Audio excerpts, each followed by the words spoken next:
kemudian ngemplok, kemudian dikunyah. Kunyahan pertama masih lupa belum sadar, kunyahan kedua masih belum sadar, kunyahan ketiga kok sadar, kok jenengan lelek, dan itu batal. Jadi ketika jenengan sadar, sudah ingat, maka harus berhenti dari aktivitas makan dan minum. Kok biasanya bertanya, Mas, nah kok iya ini? Nah aku itu dulu Mas Agus poso Ramadan, aku dulu dia ini mangan, tapi dielekkan apa buatan? Dielekkan apa gen baik? Akhirnya gimana? Gini apa belum guys? Dielekkan gara-gara gen kok pahala apa gen? Podo-podo lah kayak aku. Gen pahala. Ya, aku lihat kalau seandainya kewajiban kita melihat orang yang lalai. Jadi ini penting. Lupanya kita itu kan anugerah dari Allah. Tapi kalau ketika melihat orang lain kok dalam kondisi hilang lupa, itu baiknya dieling. Berarti nalu jenengan berarti harus benar. Fitrahnya masih bagus terus. Itu yang pertama tentang makan dan minum apa saja.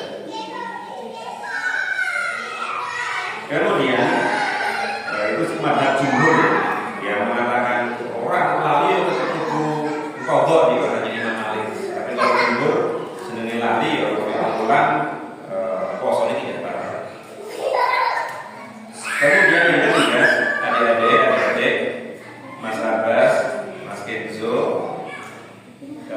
diam dulu ya.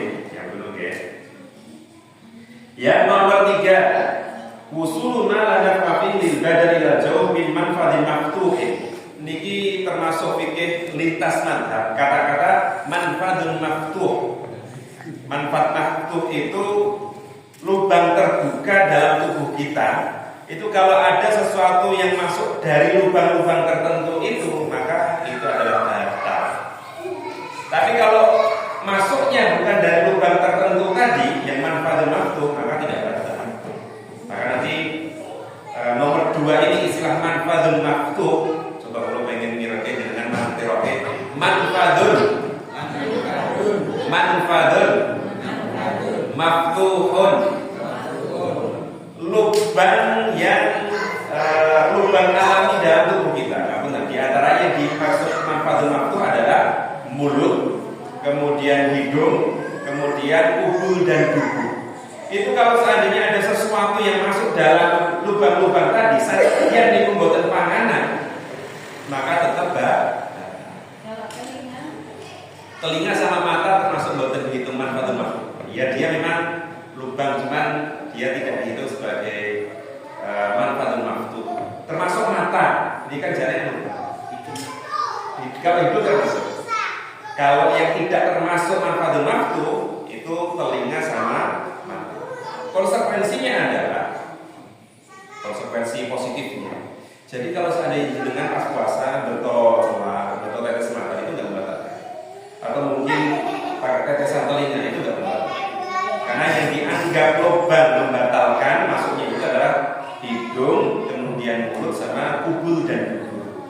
Itu istilah fikih ubul lintas ubul nih. Alat vital depan ubul. Kalau dubur alat vital belakang. Itu awilabal tidak roksiman dan kan kita asal rohani dan al-qur'an dan seterusnya. 5 fi hadis Aisyah radhiyallahu anha, dari Aisyah radhiyallahu anha min qoulihi sallallahu alaihi wasallam, beliau menukil dari kata Nabi Muhammad, innamal ifqaru mimma dafa Isa mimma kharaja. Sesungguhnya termasuk yang membatalkan puasa itu adalah sesuatu yang masuk ke dalam tubuh kita. Akhrajahu Abu Ya'la. Kemudian yang keempat, ta'ammudul qai'i walau qalilan, alias yang termasuk pembatal puasa yang nomor 4 adalah sengaja muntah. Kata-kata sengaja muntah itu berarti benten kalian mungkin rodol loro, kemudian bepergian biasa atau muntah yang tidak disengaja dan tidak membahayakan. Tapi kalau kemudian jenengan ngelolong-ngelolokin tangan di lubuk-lubukin biasanya kan marah muntah.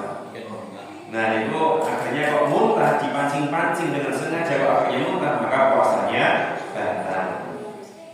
Faman ta'amada qai'an batala shaumuhu, barang siapa yang menyengajakan muntah maka batal puasanya, walaihi qadha inda jumhur, oleh jumhur ulama fikih. Nah jenengan mirip kata-kata jumhur itu maksudnya mayoritas. Mayoritas ini maksudnya mayoritas ulama fikih paling penak dijeni. Nah mayoritas ulama fikih itu anggap saja ada 4 plus 1 madzhab zahiri. Ini madzhab Imam Abu Hanifah, Imam Malik, Imam Syafi'i, Imam Ahmad bin Hanbal. Kemudian ada grup yang zahiriyah itu. Nah 3 darinya berpendapat A atau 4 dari 5 madzhab ini berpendapat A, oh berarti itu termasuk madzhab jumhur. Paling aman jenengan dalam hal ibadah, sering saya ulang-ulang, kalau dalam masalah ibadah jenengan tidak perlu golek dalil dhewe. Saya pastikan 95% jenengan boten saged. Sanadyan ene terjemahannya boten saged. Maka kalau seandainya ada kesimpulan-kesimpulan fikih kok sudah dibahas oleh para ulama kita, kok kemudian itu sifatnya juga jumhur mayoritas, jenengan mampu. Nah, jumhur mengatakan muntah itu termasuk yang membatalkan. Fa'an Abi Hurairah radhiyallahu anhu, dari Abu Hurairah bahwasanya Nabi Muhammad sallallahu alaihi wasallam bersabda, "Man dawa'ul qai'a falaysa 'alaihi qadha wa man istaqa'a amdan falyaqdi." Intinya barang siapa yang kemudian memuntahkan dengan sengaja tadi maka falyaqdi, maka hendaknya dia mengqadha. Rawahu Ahmad wa Abu Dawud wa ghairuhuma. Yang kelima dan keenam ini termasuk yang membatalkan, tapi khusus untuk ibu-ibu adalah al-haidu wa nifas. Ini jelas haid dan nifas. Dan ini Rasulullah SAW. Fa'idha abatil mar'atu au nafisat walau qabla al-maghrib bila qatin fasada shaumuha. Kalau seandainya ada perempuan subuh dalam kondisi berpuasa, siang berpuasa belum haid, kok dengalai jam 5 niku haid, maka puasanya tetap dihitung batal. Itu Mas, tinggal 5% menuju atau 5 menit menuju maghrib kok tidak batal barang toh Mas. Ya ketentuannya seperti itu. Jadi seorang perempuan kemudian dia berpuasa sampai siang sampai sore, kok dalamnya sekian waktu sebelum masuk waktu maghrib atau berbuka itu punya udzur haid atau nifas, maka batal puasanya dan yang bersangkutan wajib untuk mengqadha. Dan bahkan waham alaiha istimrar fi shaum. Dadi nek cekok-cekok haid karo nifas kok jenengan bablas kan iku istilahnya haram. Sanadyan niat umur nih Mas. Ya, niat ketemu fikih hal haram itu niatnya kudu ngalah. Apalagi ada ketentuan utamanya. Beda kalau seandainya niat baik kemudian ketentuan hal haramnya masih subhat, kemudian masih dibebankan hukumnya, ada yang mengatakan AB, itu mungkin niat jenengan masih ada nilainya di sisi Allah. Tapi kalau niat baik berhadapan-hadapan dengan ketentuan hal haram yang jelas, maka niatnya mundur baik. Wahab alaihi istimrar fi shaum adalah haidun atau nufasana. Kemudian bahwa sholat layasi usul bil ijma', bahkan kalau semuanya tetap berpuasa di samping haram tadi dosa dan puasanya tetap tidak diharam. Dan ini penting. Walau ini sahab beradaan tastati wa'idatan al-muftirat. Ini kita termasuk pembahasan zaman biyen. Karena beliau mengatakan termasuk mustahab atau dianjurkan tastati wa'idatan al-muftirat. Yen mangan ya tetap ditutup-tutupi. Artinya isu tentang ya warung dadak bukan barang iman lemah delok mangan we risau, itu kan kita sering dihadapkan isu-isu seperti itu internet. Seolah-olah kalau seandainya kita meminta agar yang tidak berpuasa, agar yang punya warung itu mengkondisikan warungnya ketika berpuasa, kemudian dituduh balik kita sebagai imanmu lemah. Delok warung bukaan emosi. Ini bukan masalah emosi. Ini termasuk masalah saling menghormati. Orang yang berpuasa ngapunten. Ini bukan atas nama pribadi, ini atas nama ilmu. Orang yang berpuasa lebih hak dihormati daripada yang tidak berpuasa. Ini pembahasan zaman dulu, bukan zaman sekarang. Kan di televisi kita, di internet kita itu kadang ketika ada penertiban warung, ya saya juga tidak setuju kalau sebenarnya semuanya ditutup, itu kan ada orang-orang yang masih membutuhkan. Tapi kemudian ada anjuran untuk mengkondisikan warung-warung, entah jam bukanya, entah dengan penutupnya, itu seharusnya diindahkan. Itu bagian dari menghormati orang yang sedang melakukan ibadah. Nah ini bukan sentimen pribadi, tapi ini ya ada pembahasan fikihnya. Yustahabullah tasdaqi datana ulil muftirat. Dianjurkan bagi dia orang-orang yang membatalkan puasa tadi yang mangan tastatir atau membuat sutra atau penghalang. Fala taqulu wa tashrabu fi hadratin man la ya'rifu annaha makruh. Dan hendaklah dia itu tidak makan atau meminum di hadapan orang-orang yang sedang berpuasa.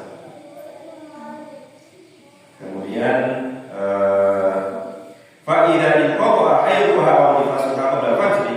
Kalau seandainya perempuan-perempuan tadi haid sama nifasnya itu berhenti sesaat sebelum fajar, maka wajib alaiha an tanwiyah. Maka wajib bagi dia kemudian berniat dan melakukan puasa di esok harinya. Sama mungkin subuh jam 4:30 kemarin itu kurang sidik betul. Kemudian jam 4 dipastikan berhenti nifas atau haidnya. Maka seketika itu juga diniati poso, dahar sahur, kemudian hari itu melakukan puasa secara utuh. Kemudian yang ketujuh, termasuk yang membatalkan puasa adalah al-istimna. Nah, bosone modern itu sudah temu sing rada sopan ini. Onani. Terus ngono. Nah, sing lanang jenenge onani, nah sing wedok jenenge masturbasi. Budi ngertos nama mboten, Budi? Niku mengeluarkan mani secara paksa. Nah, niku cara jenenge onani, nah wedok jenenge masturbasi, bahasa Arabnya istimna. Jadi kita berpaparan sama jumhur, ada yang mengatakan, oh, masuk onani kan orang gone dia begini. Onani kan ya orang karo bojone, karo tangane, karo apa. Onani kan juga tidak memasukkan sesuatu kok dadak batal barang. Ada yang berpendapat demikian, tapi jumhur mengatakan onani adalah membatalkan puasa. Jadi dia termasuk yang membatalkan puasa dan kewajiban dia adalah mengkotornya di lain hari. Wa khurujul mani, istimna itu adalah keluarnya air mani dengan paksaan. Fa idza kharaja min ar-rajuli aw min al-mar'ati bisa dari takdirin aw mubasyaratin aw bi kulli tadkhuli fa innaha yafsudu. Jadi memang harus hati-hati. Jadi niki bahasanya bahkan kalau seandainya sepasang suami istri bermesra-mesraan kok kemudian tidak bisa menjaga hawa nafsunya, kok kemudian sampai keluar cairan mani tersebut, itu termasuk posone batal. Walaupun mungkin ngapunten, bunga-bunga mas, orang sampai buka-bukaan, kalau sampai keluar air mani itu namanya istimna dan tetap batal. Walaupun kebatalan karena istimna memang tidak disamakan dengan batalin karena jima. Nah jima itu bukan medeni. Jenengan penake paling 20 menit pas awan-awan kok sedino. Tapi baru kuwi kudu poso ping pira lho? Swidak dino. Harus 2 bulan dan harus berturut-turut. Untuk selawe dino mas, sesuk kerja tak larani dhisik kok tak lanjutke sasi ngarep ndak boleh. Harus diulangi dari pertama. Artinya membatalkan puasa karena jima itu tentu sangat abot kafarohnya atau dendone ini abot. Nah kembali ke tadi tentang istimna itu membatalkan sanad senajan ketoke podo karo jima tapi hukumnya berbeda. Jadi Bapak Ibu sekalian, mungkin asasi Ramadan nak pengen film aman yo pisah ranjang sih. Nah, orang pisah ranjang yo dileti nopo guling nopo bantal, sing penting ada jarak antara suami dan istri.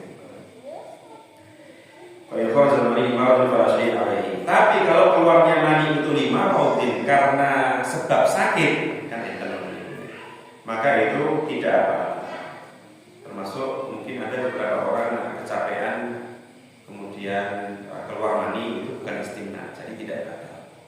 Yang batal adalah tadi onani, masturbasi atau kegiatan berjumbu yang tidak bisa mengontrol hawa nafsu tadi. Nah, ikhtilam mimpi basah di siang hari Ramadan membatalkan atau membatalkan? Mungkin karena buang, karena buang. Mimpi basah bagi laki-laki di siang hari Ramadan batal atau membatalkan puasa? Kaitannya dengan mimpi. Mimpi Itu ada dua pendapat. Ada yang mengatakan batal, ada yang tidak. Itu yang bagus, yang mana yang bagus? Kalau saya belum pernah mendengar membatalkan Pak, mimpi loh. Nah, mimpi basah di siang hari Ramadan la yufsidu as-shaum. Kata-katanya di sini walitilamu fi nahari Ramadan la yufsidu shaum. Mimpi basah di siang hari Ramadan itu tidak membatalkan puasa. Maka dari kali yufsidu shaum bi khurujin madi ila al-malikiyah. Nah, kalau malikiyah itu kalau keluar madi, bukan mani tapi madi itu membatalkan. Tapi kalau jumhur ketika mani keluar karena mimpi basah itu tidak membatalkan. Kemudian yang 9, nomor 9 adalah, nah ini penting, ini harus disampaikan. Tanah bulu muftirin ma'adhanil mubihilahu. Berbuka puasa karena sebab prasangka yang salah. Bedakan ini dengan lupa. Kalau lupa, jenengan tidak sadar bahwa jenengan dalam kondisi berpuasa, kemudian makan dan minum itu tidak batal. Tapi kalau jenengan dalam alam sadar jenengan, saya berpuasa, tak kira iki wis maghrib, kok ndelalae durung maghrib, maka pas sudah subuh, puasanya. Ini penting khususon di waktu-waktu maghrib. Jenengan membedake antara latihan adzan karo adzan kenangan. Adzan NTV karo adzan neng lokasi.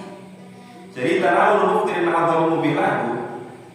Salah berprasangka dengan lupa itu sesuatu yang berbeda. Nah, karena lupa tidak batal.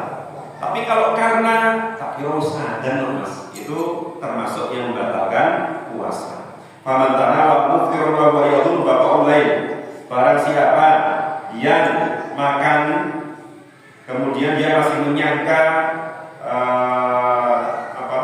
malamnya itu masih lama, kemudian belum azan subuh, kemudian atau sebaliknya dia menyangka ghurub syamsi, dia menyangka matahari sudah terbenam alias menyangka maghrib sudah tiba, kok ternyata tidak demikian, batal shaum wa wajib alaihi imsak ila al-ghurub bahwa jaba alaihi al-qadha.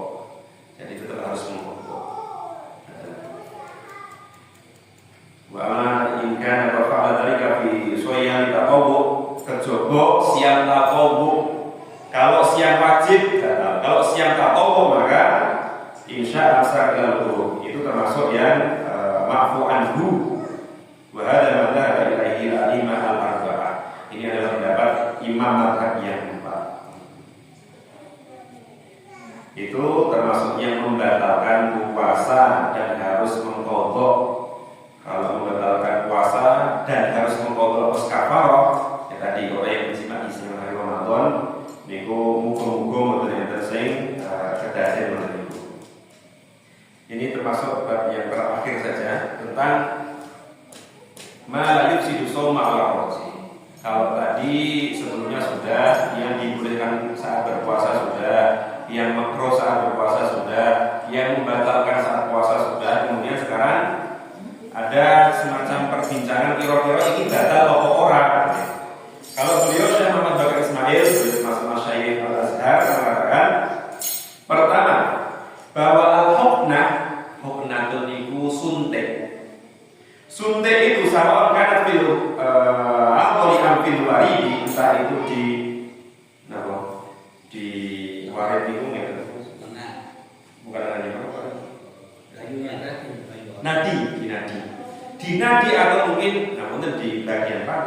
Itu hukmah seperti itu termasuk tidak membatalkan. Sawa'un kan tadawi an wasratil jawf min manfaatin mahdud. Entah itu yang masuk itu adalah obat-obatan atau nutrisi, itu termasuk tidak membatalkan puasa.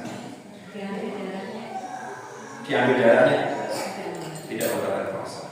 Bahkan nanti ada pembahasan tentang bekam itu. Bekam itu termasuk tidak membatalkan puasa.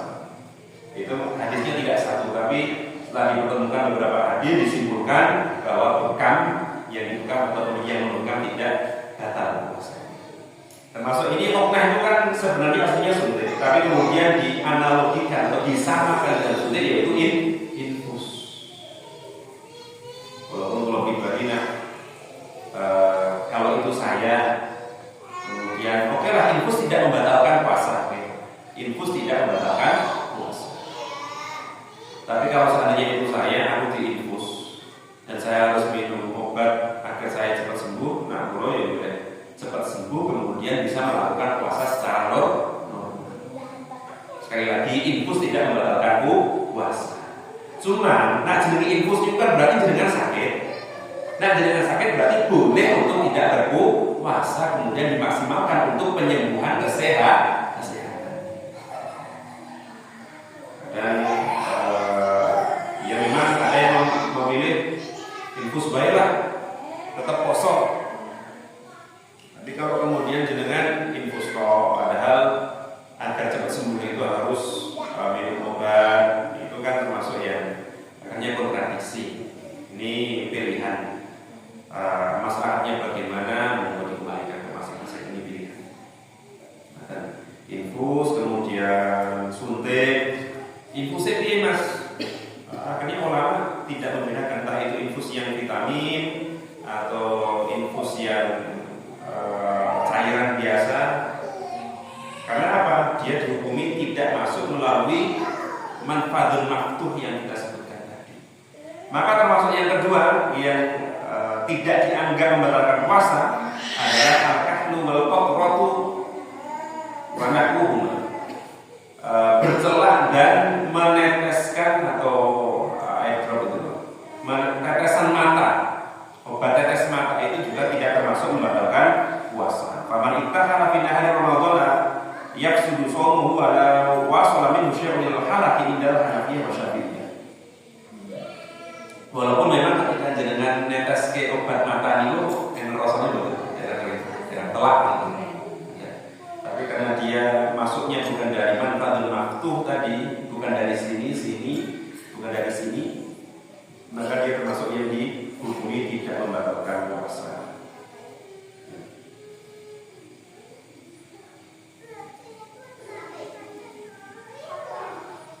Itu Bapak Ibu sekalian yang perlu kita perhatikan di puasa-puasa itu. Jadi kita memang mengetahui ada niat baik kita. Niat baik ketika ibadah itu kalau sudah bertahun-tahun kok tidak dibarengi dengan ilmu, yaitu mesahake. Karena sadar atau tidak disadari, kejahilan kita, ketidaktahuan kita itu pasti akan mempengaruhi cara pandang kita terhadap lingkungan atau orang lain. Maka puasa yang mungkin sudah kita lakukan bertahun-tahun itu tidak lantas menjadikan kita pinter dalam masalah puasa. Itu tetap harus ada murojaah ilmu tentang hukum-hukum berpuasa. Biasanya ada isu nomolek ketika berpuasa. Dulu kan biasanya untuk ning banyu batal ke. Ya. Berenang tuh tapi ora karo mongkok banyu to. Bahkan kalau nggak salah sebelumnya ada dalil bahwa antara Rasulullah atau sahabat itu ketika berpuasa ya ada bujuk ramas untuk mandi dalam rangka nyeger awak. Nyeger awak itu tidak membatalkan puasa. Walaupun mungkin ada orang yang poso ini kan sih dirasake iki ngelehu kok sing marahi kok pahala iki ngelehu kok malah disebut-sebut. Ini termasuk apa ya? Yo tidak perlu kemudian membatalkan sesuatu yang mungkin tidak batal. Bersiwak atau yang sikat gigi itu dibolehkan. Kalau pakai itu odol. Betul. Timbul. Jadi siwak itu kan termasuk sunnah. Dalam mazhab Syafi'i itu dia tetap sunnah kecuali sampai siang hari. Siang hari itu mungkin sudah muncul bau mulut itu, justru bau mulut itu yang dalam pandangan imam-imam fikih itu mengatakan itu sing justru berkait pas kosong. Cuma sekali lagi fikih ya fikih. Artinya kalau seandainya dengan pertemuan lebih nyaman dengan mulut yang harum itu tidak apa. Siwak atau obrolan itu tidak apa. Kemudian kembali ke tadi tentang memang ada kaidah bahwa al-ujrah bi qadri al-masyaqqah. Banyak sedikitnya pahala itu kadang memang tergantung kesusahan kepayahan. Tapi jangan lantas menyimpulkan bahwa ben pahalanya tambah berarti tak angel-angel ke ibadahku. Memang ada kaidah mengatakan bahwa pahala seseorang itu memang kadang terkait dengan susah payahnya dia dalam menjalankan ibadah. Tapi bukan lantas kemudian kita menyengajakan diri bersusah payah agar pahalanya banyak. Bukan seperti itu kesimpulannya. Jadi secara natural saja. Kok dalam puasa itu jenengan susah payah itu tetap kerja, kemudian tetap khusyuk, tetap bisa ibadah produktif. Ya jenengan dapat pahala puasa, jenengan tetap dapat pahala bekerja. Ada orang yang mungkin poso, kemudian entah itu libur atau mungkin dia neng jero kantor atau dia nyeger-nyeger ke awak, itu kan yang tidak membatalkan. Kita tidak perlu kemudian bijeni poso mendadak nyeger-nyeger ke barang, poso mendadak melangi, poso mendadak ramas. Kita tidak perlu kemudian murah-murahi pahala dia. Ya tetap dia tidak dapat pahala. Jadi fikih itu sesuatu yang bisa kita biji batal atau tidak batal. Tapi kalau pahala niku sing kerteni ning Allah Subhanahu wa taala. Umpamane kita sholat di sini berjamaah, ada wong 15. Umpamane kalau mau sholat kemudian aku tak bijeni sholatnya wong-wong. Dan aku deh. Itu kalau bijeni itu maksudnya adalah syarat rukun sholat dari jamaah itu sudah terpenuhi atau tidak, niku saged biji. Tapi kalau pahala, niku sing ngerti min Allah Subhanahu wa taala. Podo-podo sholat jamaah berarti. Bisa jadi sing wong nomor 1 niki pahalane 80, niki 75, niki 95 dan seterusnya. Jadi kalau pahala memang yang mengetahui kesempurnaan hanya Allah Subhanahu wa taala. Tetapi kalau kaitannya dengan hukum ini halal atau haram, ini sah atau ora sah, maka itu termasuk wilayah fikih yang bisa dipelajari dan ngapunten bisa dibijeni. Jadi kalau panjenengan tidak perlu tidak perlu minder atau tidak perlu menyembunyikan diri kalau seandainya ada orang mengatakan Mas ngapunten sholatin jenengan dereng sah soalnya jenengan ketinggalan satu rukun, atau ngapunten jenengan wudhunya dereng pas soalnya bagian bikin jenengan dari terbasuh. Itu Rasulullah melihat seperti itu disuruh ulang. Ada seorang sahabat wudhu, kemudian karena wudhunya tidak sempurna, ada semacam gelang sikil tadi sama Rasulullah. Ayo disuruh. Kon wudhu meneh, kon darani sholat. Kalau menanggapi pertanyaan-pertanyaan berkaitan dengan berpuasa.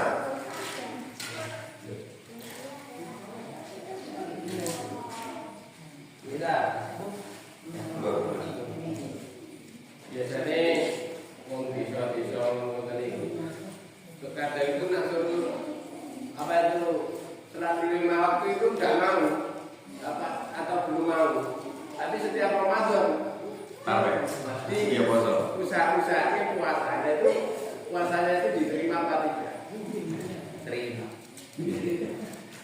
Kita ya.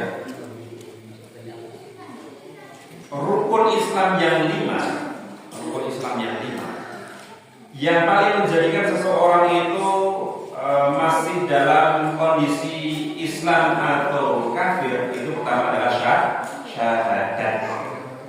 Ada ibadah-ibadah lain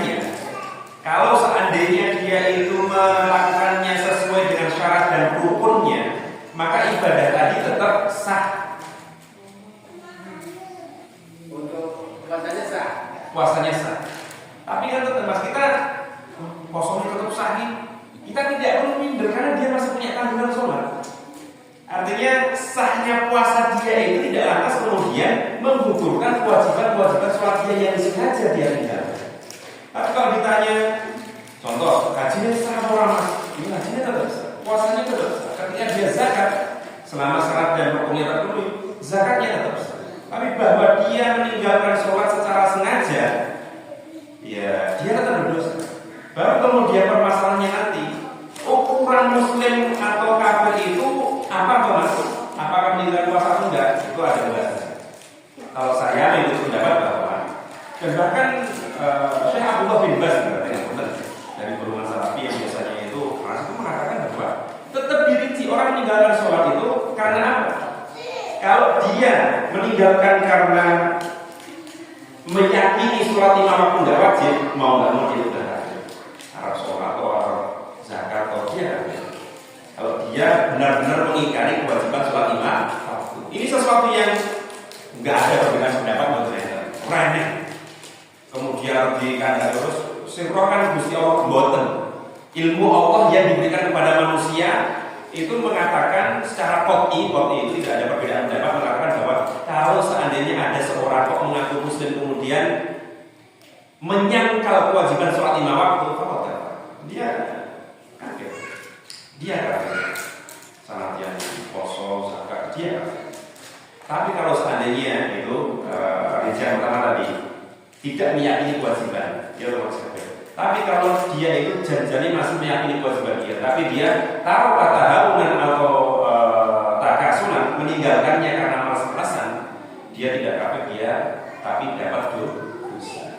Jangan itu berpuasa, sholat itu itu ini kalau kita tidak kok, nah itu waktunya karena artinya kita ya pengen sebenarnya mengingatkan masyarakat kita, teman-teman kita, pilih sing wajib itu ragor sing tahunan tok.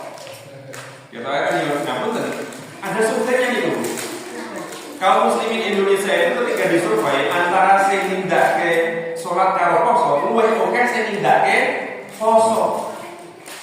Anggap saja kita muslimnya ratusan, 200 itu. Sing poso niku mungkin 170. Sing poso ro mantul. Nah Idul Fitri katanya ya orang atas itu Idul Fitri kabeh. Tapi nak sing sholat bisa jadi min 120 juta, 120 juta manusia. 120 juta manusia itu mungkin sing sergap 5 waktu rene bolongnya itu mungkin 80 juta. Itu realita. Sedih ya sedih. Tapi kemudian hukum-hukum fikih tadi ya tidak bisa kemudian menggugurkan ibadah-ibadah lain. Dan saya kira cara memahami persoalan tadi secara itu sudah fair. Yo kayak muslim tapi muslim fasik tetap gue dosa. Artinya Bapak Ibu sekalian, ini saya pede ngomong seperti ini karena ini adalah ranah bukan batin. Nah ranah batin aku di. Saya tidak akan berani ngomong terbuka ini. Tapi ini sesuatu yang bukan batin. Ini permasalahan yang terbuka, kemudian kasat mata, dan ini bukan hal yang diperdebatkan. Ini qot'i itu keputusan hukum yang disepakati oleh ulama. Itu maksudnya. Artinya kita tidak perlu minder dengan ibadah kita ketika dia Islam, dia Islam kan juga ngapunten. Kita itu beribadah, kita itu menjadi muslim. Ya. Itu tidak lantas menjamin kita untuk tidak dihisab loh. Tapi memang menjamin kita untuk tidak kekal di neraka. Menjadi seorang muslim itu bukan lantas artinya tidak dihisab di hari kiamat. Aku muslim Mas iya tetap. Tapi menjadi muslim akan dijamin untuk tidak kekal di neraka. Dan kekalnya adalah di surga. Itu termasuk ngeleng-ngeleng. Ngapunten kalau sebenarnya di masyarakat kita masih ada praktek-praktek yang demikian tidak yang bahwa kewajibannya itu malah bukan justru sholat tarawih, tapi sholat lima waktu. Kewajibannya itu justru malah bukan poso Senin Kamis, tapi poso Ramadan. monggo dipesake di kendaraan. Sebut, ada pertanyaan lain? Ibu, mungkin.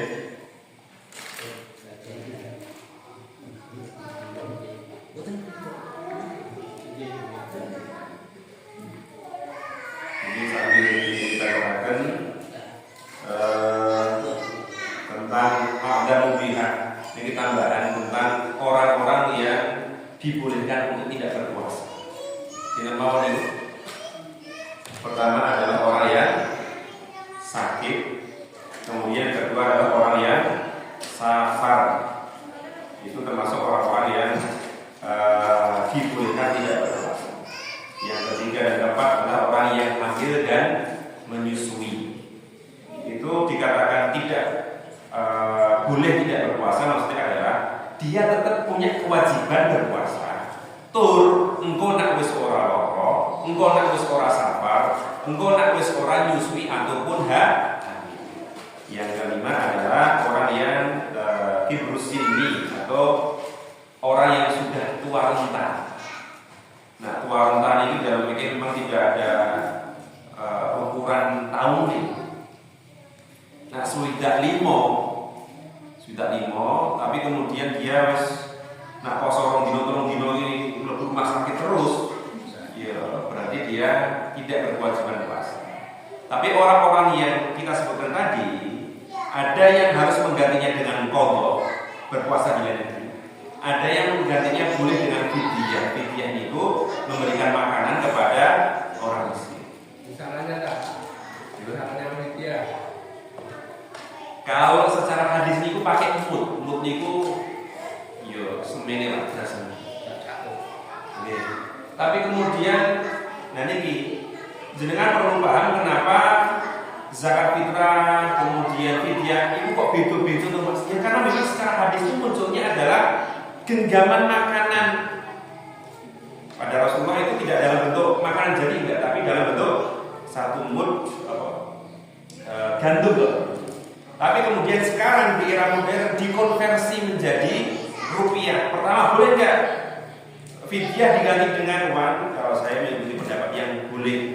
Kemudian besarannya seberapa? Besarannya adalah subjektif, tergantung dengan kemampuan keseharian orang tersebut makan.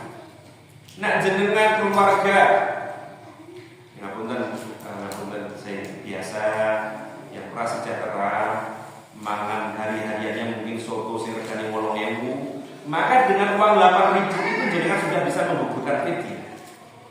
Tapi nak kuwi Mas Jumire, kok fidyah 8.000. Maka biasanya kalau yang muncul di Basnas itu pilihannya kalau di tahun kemarin masih 15.000. Kalau sekarang mungkin entah 15.000 atau 20.000 atau 30.000. Biasanya berkisar seperti itu. Artinya kalau seandainya jenengan pengen bayar fidyah di kampung lah, orang punya akses bayar neng Basnas atau mungkin neng lembaga zakat lainnya, kemudian pengen langsung diberikan kepada penduduk sekitar, ya pakai ukuran yang tadi saja. Paling aman kalau jenengan mampu, ya paling tidak 15.000 itu sudah terpenuhi. Atau mungkin satu kali makan, tidak 3 kali. Tidak. Itu bisa. Kalau saya sarankan, kalau ingin memberikan secara langsung, itu menggunakan makanan yang sudah jadi, jangan uang.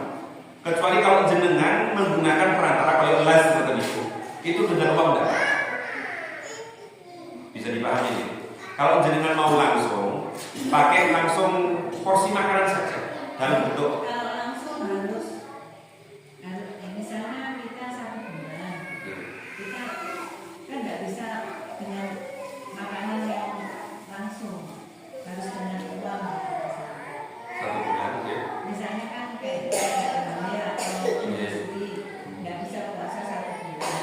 Terus kita fidyah, tapi kan nggak bisa langsung dengan misalnya kalau tiap hari kita kasih makan bisa. Tapi kalau 1 bulan hitungannya pakai uang Bisa. Karena memberikan orang miskin ini kan. Contoh, jenengan tinggalnya 30 hari kan, berarti 30 kali fidyah. Dan 30 kali fidyah itu bisa dengan cara 30 orang dari satu kali 30 orang, atau satu orang sebanyak 30 orang. Jadi tidak mengharuskan kudu wong 30 atau siji ben 30, yang penting jenengan mengeluarkan fidyah sebanyak 30 porsi Mama berarti kan mama nih pikiran digambar ya. Mama sedulurku telu. Tak berarti 3, berarti 10 itu kan sudah boleh kan? Boleh. Itu boleh. Difokuskan 3 orang, berarti 10 kali 3 tadi itu boleh. Dan membayarnya adalah ketika jenengan benar-benar sebisa mungkin itu ya setelah dipastikan jenengan tidak puasa. Artinya jenengan burung situ ninggal di poso tapi wis bayar dhisik itu kan ketoknya semuju banget. Ya dipastikan dulu bahwa jenengan tidak bisa berpuasa, baru kemudian bayar. Dan fidyah itu dari 6 orang yang boleh tidak puasa tadi, yang boleh diganti dengan fidyah itu hanya berkisar pada kibrus ini, orang yang tua tadi, atau kemudian orang yang hamil dan menyusui. Itu memungkinkan, karena kalau yang hamil dan menyusui tadi ada perbedaan pendapat. Ini kan lebih ada dua tangan nih. Kadang ada yang kita nih bosone jemut sundulan nih, kalau terakhir sekalian jadi bagi bisu itu. Kadang kan tahun kemarin belum selesai, jelalai sundulan kami lagi kan, nanti kan menyusui lagi, terus itu kan bertumpuk-tumpuk. Nah itu boleh berarti disebut dalam media. Gitu. Kalau saya termasuk yang untuk khusus yang Menyusui. hamil dan menyusui itu kan satu paket. Lagi. Hamilnya berarti 1 tahun, 1 periode poso, menyusui 2 tahun, itu nak nunggu qadha. Apalagi dalam kamu dan dalam madzhab Syafi'i ini itu termasuk aku mulai wabot meni. Kalau melihat dia itu berat untuk dirinya sendiri plus sama anaknya, maka dia harus fidyah plus qadha dan sebagainya. Kalau saya, apalagi kalau tadi 3 tahun berturut kan, 1 puasa karena hamil, 2 puasa karena menyusui. Wih berarti nak arti kodok berarti bayangkan 90 hari. Maka saya termasuk yang mengikuti pendapat bahwa ibu menyusui dan ibu yang hamil itu boleh dengan fidyah tanpa mengkodok. Saya mengikuti pendapat. Kalaupun mungkin kodok saja boleh, fidyah saja boleh. Karena kan bisa jadi ada orang yang pas nyusui ini kuat, ngerti nggak? Ya kuatnya mungkin pas tahun kedua atau lororan dan sebagainya. Maka dia memungkinkan tak kodok baik lah, tidak apa-apa. Artinya pilihannya entah kodok saja monggo atau fidyah saja monggo. Itu pendapat yang saya. Nah yang lainnya itu contoh sing safar, kemudian sakit yang tidak menua, maksudnya sakit stroke, sakit yang yurja baro'atuhu atau yurja sihatuhu, sakit sing memungkinkan untuk sembuh lagi, itu nggak boleh dengan itu, harus dengan kok. Termasuk sempat memoni itu teman-teman jamaah Korea itu, mereka nak jamaah Korea itu kan TKI TKW itu kan sehat-sehat. Kemudian memang dia ketika itu posisinya adalah kerja yang sangat berat. Amal asyak, bahasa fikihnya biasanya kayak gitu. Kerja yang sangat berat. Kemudian mereka tidak bisa berpuasa, kemudian mereka menggantinya dengan fidyah. Nah, kalau seperti ini, kok saya tidak mendapatkan dalil ataupun pendapat yang kalau dia itu masih muda, kemudian masih memungkinkan ada waktu longgar lainnya, maka wajibnya adalah mengganti dengan waktu, bukan dengan fidyah. Maka sekali lagi fidyah itu memungkinkan dilakukan sebagai pengganti puasa hanya 3 tadi. Orang yang sakit menua atau orang yang keluar tadi, atau yang hamil ataupun menyusui. Kalau yang lain marid, kemudian safar, kemudian jihad. Jihad itu boleh tidak berpuasa. Jihad itu tidak boleh berpuasa. Boleh itu enggak tidak juga. Kira-kira ini lenteng juga ini. karena ini begini. Oke. Memang biar jadi saya sebetulnya ya saya juga mengatakan penting ya kita komunikasi. Orang yang dalam konteks belum bisa melaksanakan sholat secara benar. Nanti kalau dia itu sudah benar-benar sadar, apakah sholat yang kemarin-kemarin itu harus diganti? Itu perbedaan pendapat. Ada yang mengatakan contoh wong lagi hilaf tahunan, Ya. ulang tahun, preman, orang dari sholat. Kemudian di waktu tertentu dia tobat, dia apakah masih berkewajiban untuk qadha? Untuk sholat maksudnya atau tidak? Itu perbedaan pendapat. Ada yang mengatakan ya wis rasa, nah wis tobat ya sholat tobat menurut saya. Tapi ada yang mengatakan sebisa mungkin diqadha.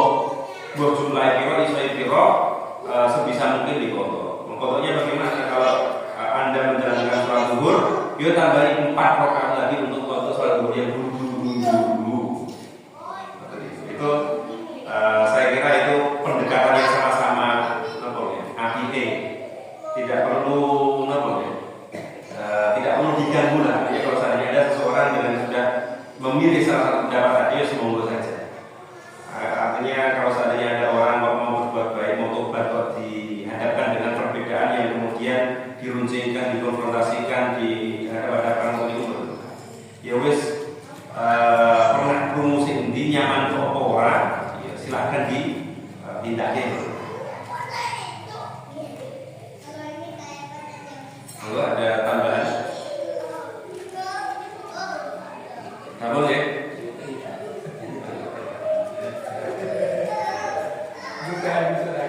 Itu bayangkan kita itu wajib sholat gitu, wajib sholat sebagai ini itu sejak mimpi basah.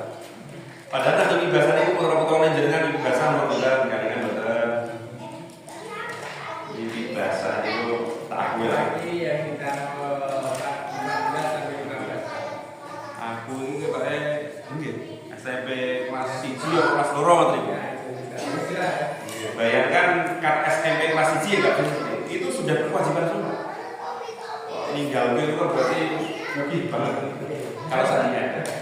Tapi alhamdulillah harus disyukuri nak kalau panjenengan termasuk yang tumbuh di keluarga yang sangat menjaga sholat itu kudu disyukuri, kudu dibombong, kudu diapresiasi, dialhamdulillahi. Nah banyak saudara-saudara kita yang tidak tumbuh kembang di keluarga yang seperti itu. Dan bayangkan dia mendapatkan beban yang berat sekali sejak akil balik, kok kemudian meninggalkan banyak kewajiban-kewajiban. Baru kalau kemudian dia wis tobat, ya alhamdulillah.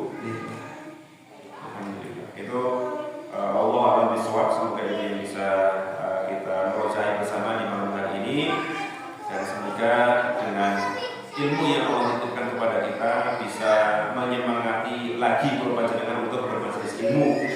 Jadi kita beribadah dengan ilmu itu akan sangat lebih baik, lebih menenangkan daripada beribadah tanpa ilmu, dan bahkan kita menghindari dari kondisi tidak beribadah, tidak berilmu.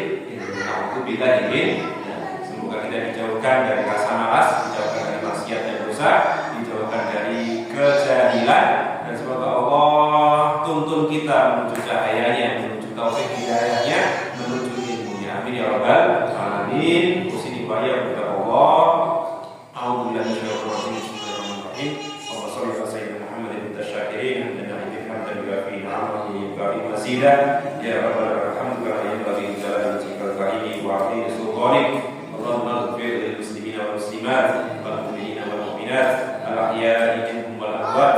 Rabbana ighfir lana dzunubana wa dzunub walidina warhamhum kama rabbawna shigharan. Rabbana wasilna nashkuru ni'mataka allati an'amta 'alaina wa la walidina wa amal shalihan tardahu wa adkhilna bi rahmatika fi ibadika sholihin. Rabbana zalamna anfusana wa lam taghfir lana wa tarhamna lanakunanna minal khasirin. Allahumma barik lana fi Rajab wa Sya'ban wa ballighna Ramadhana. Allahumma barik lana fi Rajab wa Sya'ban wa ballighna Ramadhana. Allahumma taqabbal minna siyamana wa qiyamana wa tilawatana wa ibadatana. Allahumma syukrika wa husni ibadatik. Rabbana